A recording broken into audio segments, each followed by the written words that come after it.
ইসলাম বাংলাদেশের কেন্দ্রীয় নেতৃবৃন্দ বন্যা কবলিত এলাকায় ত্রাণ দেওয়ার জন্য আসছেন। জমিয়ত মহাসচিব মঞ্জুরুল ইসলাম আফেন্দি সাহেবের নেতৃত্বে প্রতিনিধি দলে আছেন জামায়াতের ঢাকা মহানগরের সংগ্রামী ভারপ্রাপ্ত সভাপতি নমুনায় কাসেমি আল্লামা আব্দুল কুদ্দুস কাসেমি দামাত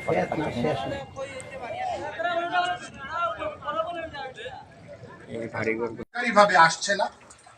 এই হতদরিদ্র মানুষদের কাছে, দুর্দশা কবলিত মানুষদের কাছে, ক্ষতিগ্রস্ত জনতার কাছে যেভাবে রাষ্ট্রীয় ত্রাণ আসার দরকার সেভাবে আসছে না।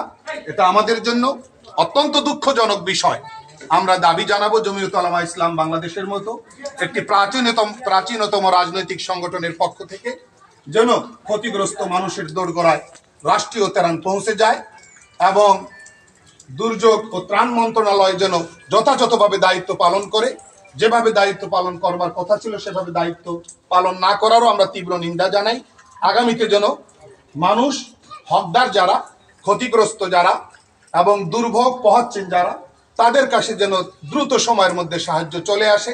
মানুষ যেন এই দুর্দশা থেকে মুক্তি পায়।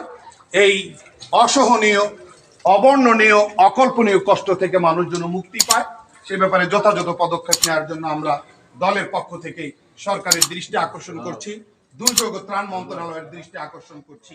এখন আমরা